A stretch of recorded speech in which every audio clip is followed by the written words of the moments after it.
Many companies have aggressive growth objectives. They would like to increase top-line revenue by double digits or even more on a percentage basis from year to year. As companies mature, that becomes more difficult. Their products are now sold and they have high market share in their target markets, and so they go global. They try to sell their products around the world. But then, even then, growth starts to slow as their products saturate various markets. So they look for new products and services they can offer to customers, for innovations that will allow them to continue to drive revenue growth. Well, where do innovations come from? That's a question we're going to address in this lecture. Do innovations always come from within a corporation, from within its research and development laboratories, for example? Or can companies find innovations elsewhere, perhaps even outside the organization? How, as leaders, can we foster innovation in our organizations, or the organization's ability to tap into other ideas from outside the organization? And lastly, what is this notion of open innovation that we're hearing more and more about in recent years? And how can leaders and organizations tap into the concept of open innovation? Hank Chesbrough is one of the leading scholars on the issue of innovation. And he has asked us this question. He said, where are the good ideas these days? And are good ideas found in different places than they were many years ago? He's pointed out that research and development is basically about seeking out new knowledge. And if you ask, where is the new knowledge coming from, at least in the corporate sector, which is where Hank Chesbrough has done much of his work, he said, well, after World War II, you could look to big companies and their research and development laboratories, such as GE and IBM, Xerox PARC, their Palo Alto Research Center, which was an incredible hotbed for innovation, or the Bell Labs, which also was incredibly innovative. He described these as islands of towering knowledge in a relative desert, that we were relying as an economy in many ways on these incredible research and development laboratories to then drive new technological ideas, and those in turn began to spread and create other companies and industries even. Well, he has pointed out that this notion of research and development going on within a company's labs is perhaps a thing of the past. He has argued that business success today may depend on leveraging other companies' intellectual capital and letting them leverage yours, that we have to become more open. This is a bit of a threatening thing, the idea of opening ourselves up as organizations to the outside world more, to embrace ideas from the outside, but also to share some of what we're learning with others so that can perhaps lead to a new breakthrough, a new innovation. Many organizations don't want to be that transparent or open. They fear losing their intellectual property, losing their distinctive competitive advantage from becoming more open to the outside world. Or you have companies who have that not invented here syndrome, that idea that if it came from somewhere else, it must not be as good as the innovations that we can create through our own research, through our own development processes. So either the fear of losing intellectual property or the idea that, well, it's not invented here, cause us either to not share enough with the outside world or not seek out from the outside world enough ideas. That is the argument that Chesbrough and others have made.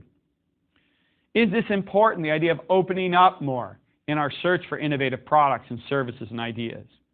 He has argued it is, and he takes one industry as an example. He points out that one of the most profitable industries in the world, and indeed this is true, is the pharmaceutical business over the last several decades. The industry generates very high profits, far in excess of the typical industry. Now, many large firms historically have generated those high profits by focusing their strategies on the development and commercialization of blockbuster drugs. By blockbusters, we're talking about drugs that ultimately generate revenue in excess of $1 billion. Now, why have the drug companies been so focused not on creating lots of niche products that serve small sets of customers, but instead have poured most of their money into the development of blockbuster drugs? Well, the answer is actually quite simple. Whether you're creating a niche drug that only serves a small set of customers, or you're creating a drug that will have widespread acceptance and use in society, the cost of development is roughly the same for each of those pharmaceuticals. And yet, of course, the market opportunity would be much greater for one that can have mass market appeal. The break-even point, the numbers of the drugs that you need to sell in order to capture back your research and development investment, is very high. It's incredibly costly to develop a new drug. So you need it to be a blockbuster hit or you'll never recoup your initial investment. So companies for many years poured money into the development of these blockbuster drugs, enormous amounts of research and development funds. And they were able to generate many tremendous new market products. From 1980 to 2005, Chesrow points out that sales for the industry as a whole grew at an 11% compound annual growth rate. So rapid growth over multiple decades. Yet if we look at the same time period, Chesrow finds that research and development expenditures grew at 15% per year during that time. So research and development expenses are growing faster than revenue over that period. It's not sustainable. Ultimately, those high profit margins we talked about will erode if the company's expenses are growing faster than their revenue. And of course, the drug companies also face the fact that many of the blockbuster drugs developed during the 80s and 90s are now going off patent. And as they do, they face competition from generics. And of course, insurance companies and the government are pressing doctors to prescribe more generic drugs rather than the brand name ones. And so this too is putting pressure on the pharmaceutical companies. They've learned, Chesrow argues, that they can't go it alone, that this model is no longer sustainable of relying only on their internal scientific laboratories to generate new blockbuster drugs. Innovation can't come only from that source. So let's take a look at an example of a product that came from a different model of innovation, that came out of a very different mechanism by which people could collaborate and invent. On April 27, 1983, an MIT hacker named Richard Stallman wrote an email in which he said, starting this Thanksgiving, I'm going to write a complete Unix-compatible software system called GNU and give it away free to everyone who can use it. And he encouraged others to join him in working on this. And an informal network of programmers around the world worked for years on this mission, not for pay, not in close contact with one another, not co-located, but all working collaboratively on pieces trying to help build this Unix-compatible software system. Linus Torvalds from Finland actually completed one of the most challenging aspects of the project in 1991, 8 years after that original email from Richard Stallman. And thus, the system today is known as Linux rather than GNU after Linus Torvalds' dramatic breakthrough. So what we see here is that this collaborative web created a software solution, a very reliable operating system known as Linux. Many individuals and teams worked on this independently around the world. And now many organizations actually run Linux rather than Windows on their servers. This concept that people working not for pay, working independently, not co-located, this idea is called open source software development. Open source meaning that people are putting up code for others around the world to dissect and other programmers to then improve upon, and thus each of them working to critique the work that's there and offer additional improvements or enhancements, gradually is building a better and better software package. Bugs emerge and bugs are solved by others and the like. And we see many examples of open source software development today. Mozilla, the internet browser that many of us use, is an open source software project. The logic here is called open innovation. The others refer to this as crowdsourcing, the idea that we're getting lots of people who don't all work for the same organization to contribute to the invention of something new. Now, how does this innovation that's occurring through collaborations across firm boundaries take place? And why does it take place? What's the logic of open innovation? It's really the combination of two concepts. The first is the idea of wisdom of crowds, the idea that we can pool the collective intellect of many people to come up with a solution that a few smart individuals cannot do on their own. James Surowiecki wrote the famous book, The Wisdom of Crowds, where he began to outline this idea that he was seeing emerge throughout the world of people pooling together their ideas and generating something better than a few people could do on their own. And the notion that large crowds of people do have this collective intellect that they can tap into is one of the logics behind open innovation. But the other is the idea that transaction costs have been falling in the world. Transaction costs are the costs associated with using the market mechanism to coordinate economic activity. We need to go into this in more depth to really understand this concept. So let's take a bit of a digression, a foray into economic theory for a moment, to understand the idea of transaction costs and how it relates to open innovation and crowdsourcing today. In a groundbreaking 1937 article, Ronald Coase asked a simple but profound question. He said, why do firms exist if the price mechanism, the market mechanism, is a highly effective method for economic coordination? He argued that essentially individuals and small groups are facing a choice between two alternative modes of organizing cooperative production. They could come together and form a company, a firm, or they could work independently and trade with one another through the market. So cooperation can take place through contracts, through the market, or it can take place because we're working together as employees of a common organization. Coase argued that the main reason why it's profitable to establish a firm would seem to be that there's a cost sometimes of using the market mechanism. And it's less costly to cooperate through an organization and through a hierarchy than it is through the market at times. Now, Coase explained that this doesn't suggest that you will have gigantic organizations that do everything under one roof. He argued that sometimes diseconomies of scale emerge, the notion that at some point it becomes more inefficient if you continue to bring things inside the firm. And so these diseconomies of scale, these negatives associated with bigness emerge, and they make intra-firm organization and cooperation costly. So firms expand only as long as the sort of marginal transaction cost of organizing within the firm is less than the marginal transaction cost of working through the market. We're always comparing, should we do this by working together within one organization, or should we network with others across organizations? And ultimately, we try to strike a balance. Coase's work enjoyed a rebirth in the 60s and 70s when Yale economist Oliver Williamson expanded upon his early theories.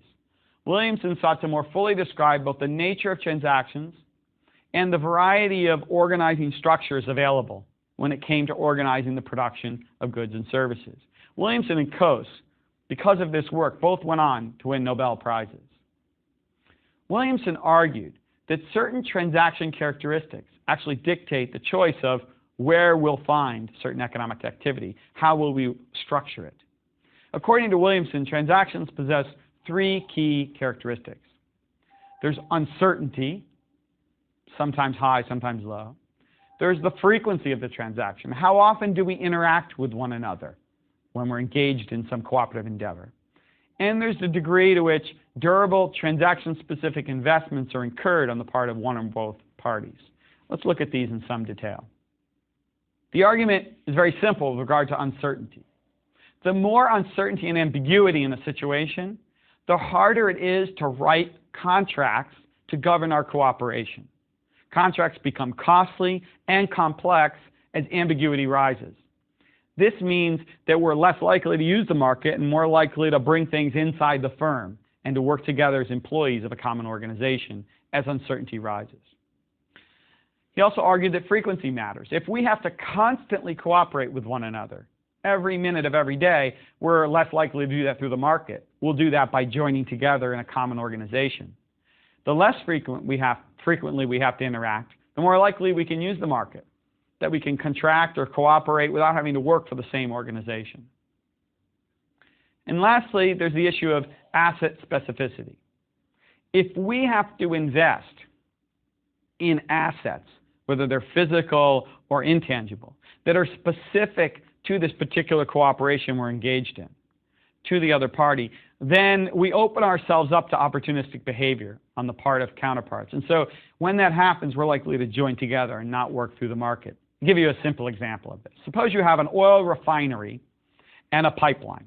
And the oil refinery is producing oil that can then be used in various parts of the country, but the only way to ship that oil out of that refinery is through the pipeline that's adjacent to it. And the pipeline has no alternative use other than to ship the oil from the refinery. Suppose these were owned by two independent individuals who chose to just cooperate with one another through a contract rather than joining together in the same firm. Well, you can imagine what would happen after they signed the contract. They are totally beholden to one another because they've each invested in an asset that has no alternative use that's completely specific to the other party. And there's the chance that each of them might renege on the contract or try to gain leverage on the other because they know the other person has no alternative use for their asset. These kinds of situations can make working through the market very difficult and costly. And so we tend to see in that situation the pipeline and the refinery owned by the very same organization. So what Williamson is doing is helping us understand that we have to think about a spectrum of choices. We can work with others through a handshake or a contract. At the other end, we can work together as employees of the same organization. And in between, there's all sorts of other things we might do, like an alliance or a joint venture. We have this spectrum of choices. And transaction costs govern how we decide how we'll cooperate with others.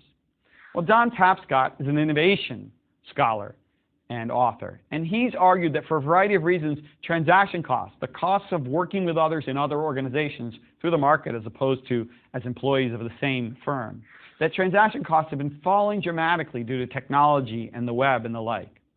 Therefore, activities that once took place within organizations, within the firm, don't have to take place inside the organization any longer. As transaction costs of using the market have fallen, we can organize activities differently. We can engage outside parties to work with us in a very inexpensive way. Thus, we're seeing innovation push outside the firm's boundaries. We're seeing companies and individuals collaborate around the world with people who they've never even met in person at times, because we can transact with them in a very inexpensive and easy way today.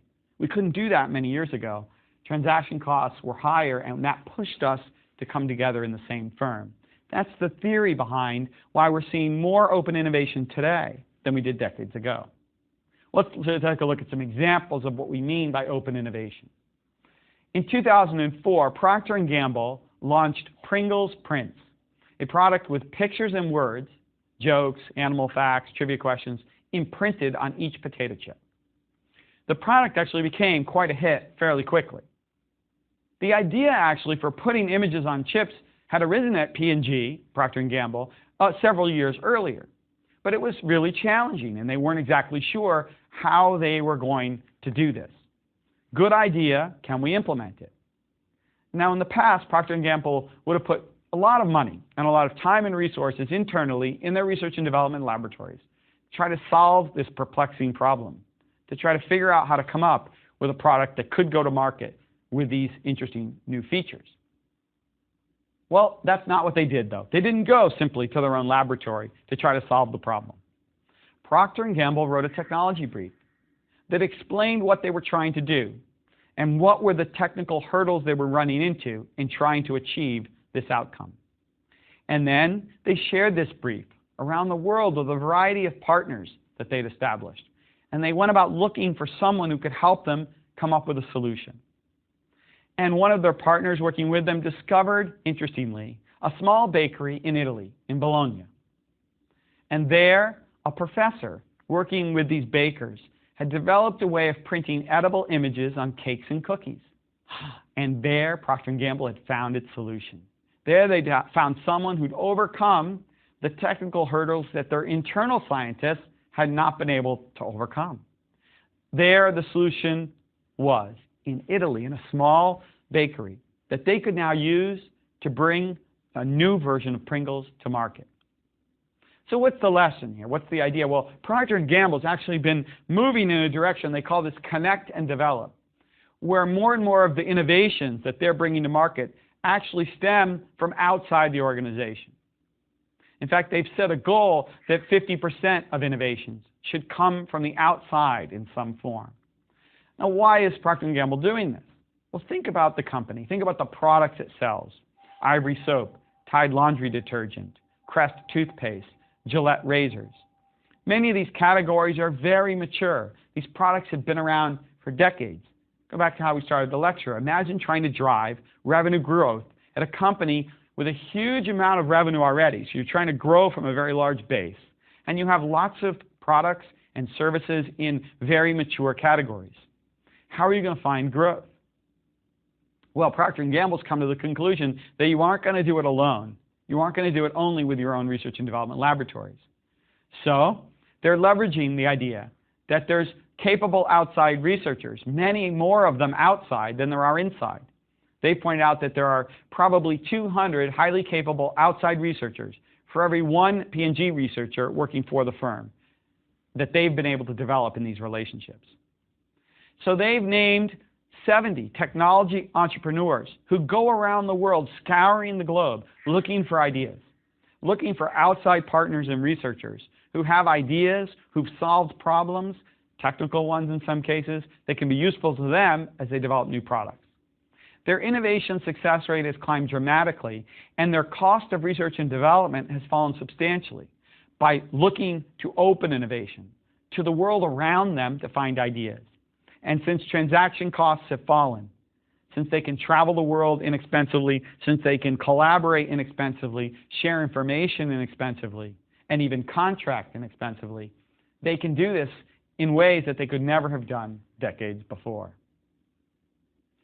They've used a number of other ways of tapping into outsiders to drive innovation. You know, there's an interesting concept, an idea marketplace that has emerged that Procter & Gamble and other companies tap into. It's a marketplace called Innocentive. Innocentive is an organization that tries to marry solutions with problems. Solutions to narrowly defined technical and scientific problems. Thousands and thousands, some 75,000 scientists participate in this program. The idea came from Eli Lilly originally, and it has now grown into this amazing research and development business model. The idea originated at Eli Lilly with people recognizing that perhaps there was a way to go outside the small circle of people within the firm to solve interesting problems. And so an online platform was born. The idea of using the internet to then connect with people all around the globe who might help solve certain problems. It was like a virtual laboratory. And so what happens is that Innocentive collects a posting fee when an organization chooses to put one of these perplexing problems out there for this scientific community to try to solve. People can go on to the Innocentive site and they can look for particular problems, challenges that they might be able to solve. And they work on them. The reward is they win cash prizes if they can solve them. This is very interesting. So organizations can pay Innocentive to put their problem out on the web for the world to see. And then people around the world, scientists, engineers, technical experts, can look at all the problems that are there and say, well, this one looks like one I might be able to work on. And they may work on it individually or collaborate with some others they know. And if they can figure out the solution, then they can win some prizes. Turns out many people engage on this site, and many companies have their perplexing problems solved, and many interesting scientists and engineers have actually earned money by going about solving these issues. So Procter & Gamble has tapped into this, as have many firms. In 2006, they were focused on another product invention idea. They wanted to create a smart dishwashing detergent, one that allowed you, as you were washing your dishes, to figure out how much soap exactly do you really need to be able to do a good job on a set of dirty dishes in your sink. And through Innocentive, Procter & Gamble actually found a solution. Again, they found it in Italy. To someone who in their home laboratory, seeing this perplexing problem on Innocentive's site, actually was able to work on the problem. And she created a dye that would turn the water blue when just the right amount of soap was added. And she earned a $30,000 prize as a result of solving this technical problem for Procter & Gamble. And they were able to take new products to market as a result. A fascinating example of using Innocentive, this platform of bringing a community together online to work on problems. There are other forms of open innovation at Procter & Gamble, other ways that they've tapped into the outside world, that they've connected with others and developed things. Nine Sigma is one. It's a program similar to Innocentive, but it's for more broadly defined scientific and technical problems. They've also worked with something called Your Encore, which is a program to contract with high-performing retired scientists and engineers who see interesting issues that then they can work on in their spare time now that they're retired, tough problems that are challenging and meaningful to them, and where they can make a contribution. So through Nine Sigma and Your Encore and InnoCentive, P&G is finding ways to tap into all these great experts around the world to help it, in a way, achieve innovation in a less costly and more rapid fashion than they could with their own laboratories alone. Now, many companies choose to issue prizes on their own as well, not only working through these other kinds of organizations. An example of this is Netflix. Netflix, several years ago, launched the Netflix Prize, offering a sizable amount of cash to people who could help the firm refine and improve its algorithms. Now, what algorithms would Netflix be interested in? At the heart of the Netflix system is the notion, in that movie rental business, of being able to help the customer find just the right movie. Netflix is collecting data about the customer, first through a survey that it issues to them, but also through watching its pattern of rental behavior, and then watching the individual's ratings of movies, using the pattern of rental behavior, using the ratings that individuals conduct to evaluate the movies they've watched, and using the surveys that they conduct of their customers. Netflix is developing algorithms to try to predict just what movie you'd like to rent. This is critical to their business model because they would like to avoid simply renting new releases. They'd like to find rare, older films to rent to you, ones that they know they'll have in stock and that are less expensive to acquire. But in order to have you as a satisfied customer, they have to know that you'll like these independent films or older films and the like, the ones that aren't the major hits that are new releases. So the algorithms are critical. So what they said is, well, we've been working on these algorithms for many years with this rich database that we have. Well, why don't we open up to the world a bit, share some of our data, enough so that we can engage people from around the world to try to compete for a prize and to try to improve our algorithms. And many companies are employing this type of attitude where they're publicizing a prize, a sizable amount of cash, on their own, not only working through platforms such as InnoCentive, and putting out there for the world a challenge, and then gathering all of those insights. You see the issue, though. You have to open up a bit to the outside world in order to capitalize on all those intelligent, capable people. And therein lies the rub. Do you want to open up? How much risk is there to opening up a bit? In Netflix's case, they did encounter some issues because some people questioned whether they were releasing information, private information about their users as part of putting out there this challenge for others to help solve. But many organizations are moving in this direction and trying to use prizes and use challenges and tap into the fact that people aren't just interested in the money. They're interested in meaningful work and making a contribution and tackling tough problems. So what then is the role of the leader as we think about driving innovation? You clearly have to begin by getting people to think beyond the boundaries of the firm. That just sharing the notion and getting people to buy into the idea that there are ideas out there all around the globe that can be leveraged. And so as a leader, part of your job is to build connections and bridges to outsiders, to help your people in the organization network with those around the world who might have interesting ideas. You certainly have to work on the mentality inside the organization, having to help people walk away from that not invented here syndrome that can get in the way of open innovation. And you have to develop a team of people within the organization who can be boundary spanners. By that I mean people who can scan the world for ideas and find connections and make social network ties with others, and then bring those ideas inside the firm for further development and commercialization. Keith Sawyer has said that the key to innovation is to find the right way to guide and shape the collaborative web. Group genius happens when you relinquish control and defer to the web. It's a challenging thing, but as a leader, you can encourage people to do that. And you can help them build those connections. Often, as leaders of the organization, you have network ties to others around the world that your lower-level employees do not. So what are our conclusions? Leaders need to embrace open innovation. They have to fight against the not invented here syndrome, and they have to be more open with information so as to actually gain access to outside innovations. They have to constantly scan the outside environment for ideas from everywhere.